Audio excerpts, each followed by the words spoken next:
네, 요 며칠 개각 이야기가 계속 나오고 있습니다. 엄밀하게 보면 개각 범위를 넘어서는 건데요. 이 내각 개편에다가 청와대 개편까지 이어질 것이다. 이런 전망 기사가 쏟아지고 있습니다. 그러면서 누구누구가 이번에 나오고 누구누구가 들어간다. 뭐 이런 식의 점치기 보도도 계속 나오고 있는데요.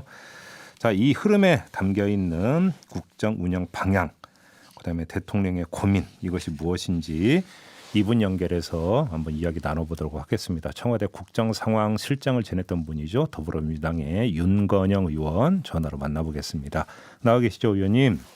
네, 안녕하세요. 윤건영입니다. 네, 안녕하세요. 일단 이전부터 여쭤보는 게 좀 맞을 것 같아요. 최근에 문재인 대통령의 국정수행 지지도가 계속 하락 추세이지 않습니까? 그리고 네. 이러다 보니까 일각에서 뭐 레임덕 운운하기까지 하던데요. 이런 흐름 추세는 어떻게 읽고 계세요, 의원님은?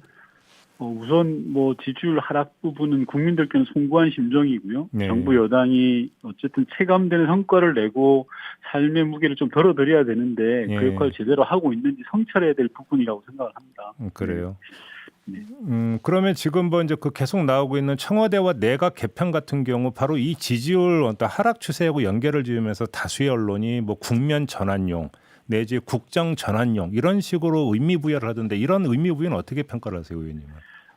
그렇게 하실 수도 있는데요. 일단 국면 전환이라든지 또는 일각에서는 정책을 대전환해야 된다라는 주장을 하시고 있지 않습니까? 네, 그렇죠. 그런데 그런 필요성에 대해서는 저는 좀 동의하기가 어렵습니다. 예를 들면 자동차가 한참 속도를 내고 달리고 있는데 갑자기 뭐 180도로 유턴을 한다든지 90도로 핸들을 꺾으라 그러면 외려 사고 확률이 더욱 높지 않겠습니까? 네. 정책에 따라서는 일관성을 강조할 부분도 있고 또는 디테일하게 부족한 부분을 보완해야 될 부분도 있다고 생각합니다. 예를 들면 부동산 등 이제 정책 목표가 현실과 다소 다르게 나타나는 부분들이 있다면 정확히 문제를 진단하고 수정 보완해야 되는데요. 근데 일각에서 이야기하는 정책 대전환이라는 것은 사실상 모든 분야의 정책을 바꾸라는 주문인데 그건 좀 큰일 날 소리라는 생각이 듭니다. 예.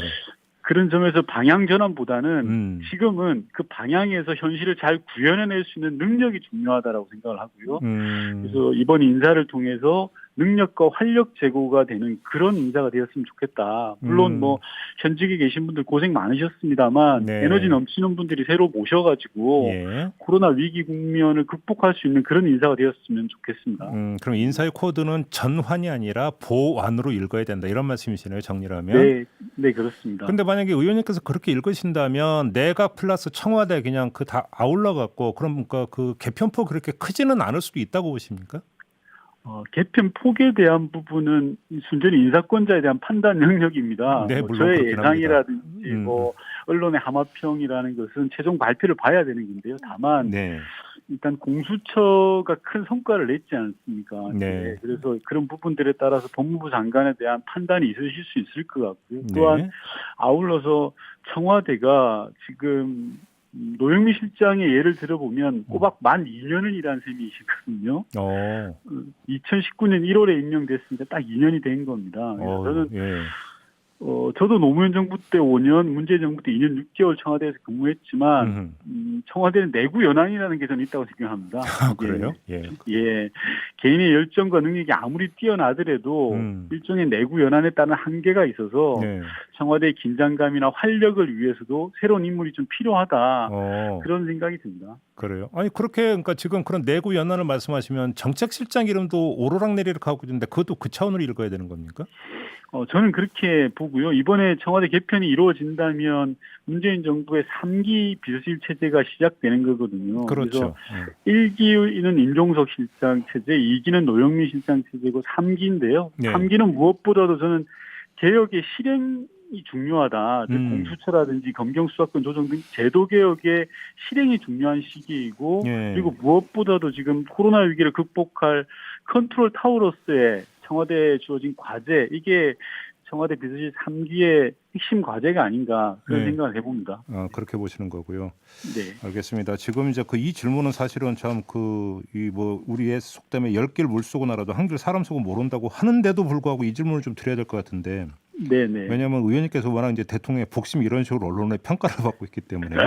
네. 대통령께서 며칠 전에 그 수석보좌관 회의에서 초심도 강조했고 비상한 각오라는 단어도 나왔고 심기일전이라는 단어도 나왔거든요.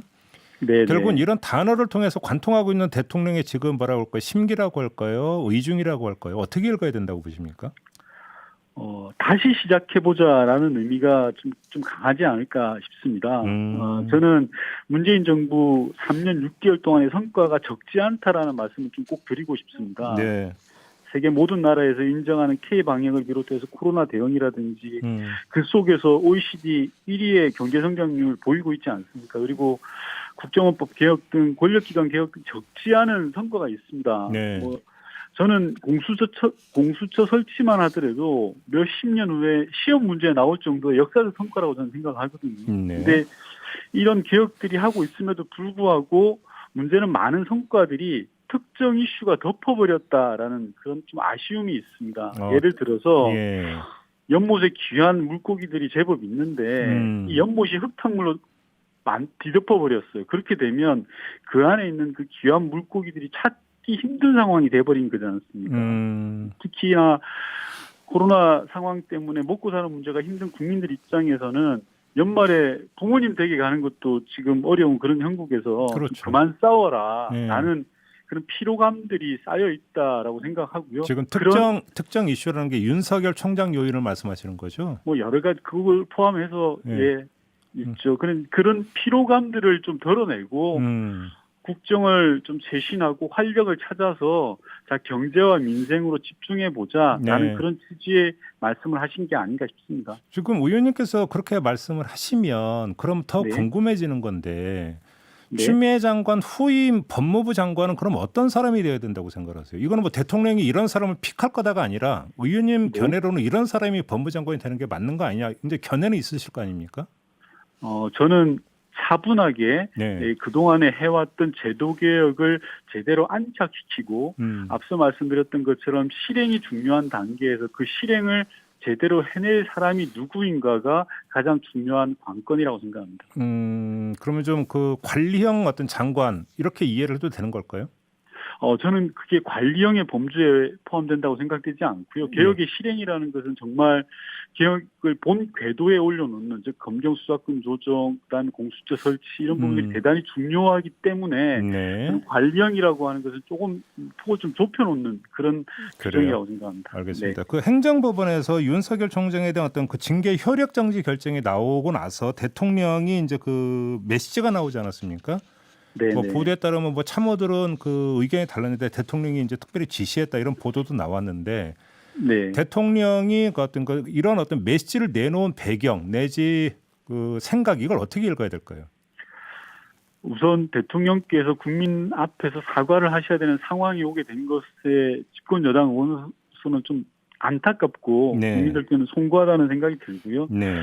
저는 대통령의 사과를 보면서 참 쉽지 않은 결정을 하셨구나라는 생각을 했습니다. 많은 분들이 제게 전화나 문자로 비슷한 의견을 좀 주셨는데요. 예.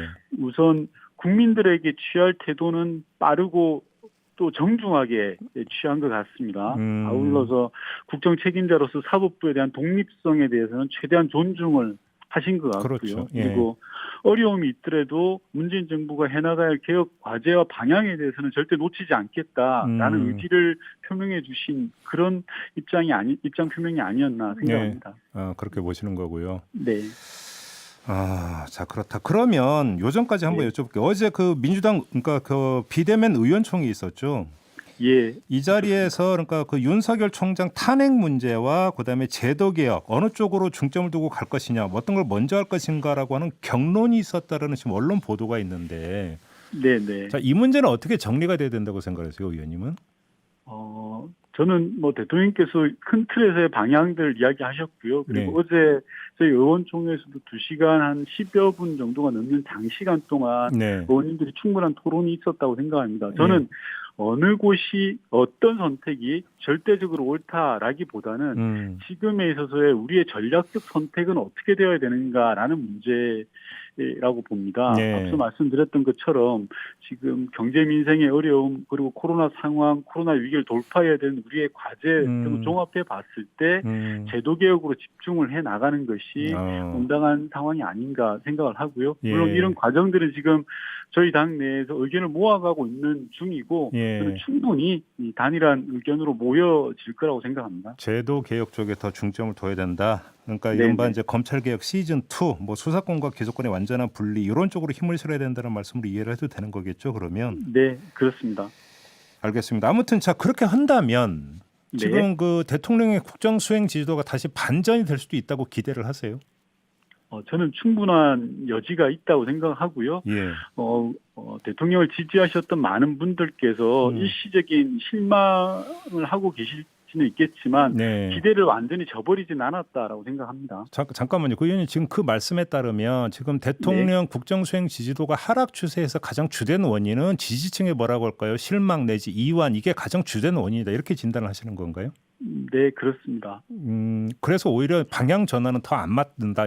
앞서 말씀하신 것도 그렇게 연결이 되는 거고. 대통령의 지지층의 이완이라는 부분들이 예. 핵심 지지층의 이완이 아니고요. 네. 국민들께서는 대통령과 그리고 집권 여당이 성과를 보여달라라는 요청을 하고 있는 것 같습니다. 총선에서의 170석이 넘는 의석에 힘을 모아준 것들을 네. 통해서 문재인 정부가 코로나 위기를 극복해내는 성과들을 만들어놔라라는 요구가 있으신 걸로 보여지는데요. 네. 앞서 말씀드렸던 것처럼 그 성과가 적지 않음에도 불구하고 몇몇 사건과 일련의 과정들이 그런 성과들을 좀 퇴색시키는 부분의 결과를 초래했고 그럼으로 인해서 지지율이 이완되는 현상이 나타났다 이렇게 말씀드리고 싶습니다. 그러면 이제 최근에 이제 어떤 그 대통령의 동정을 보면은 이제 전면에 나서서 이제 코로나 관련 메시지라든지 그다음에 가시적인 성과를 끌어내고 있지 않습니까? 어제는 이제 네네. 모더나 회장하고해서 이제 뭐 그 1,000만 명분을 더 추가로 확배되는 것도 전해졌는데. 네. 그럼 이런 것들도 지금 대통령의 최근의 행보도 이제 그 맥락에서 읽으면 되는 걸까요?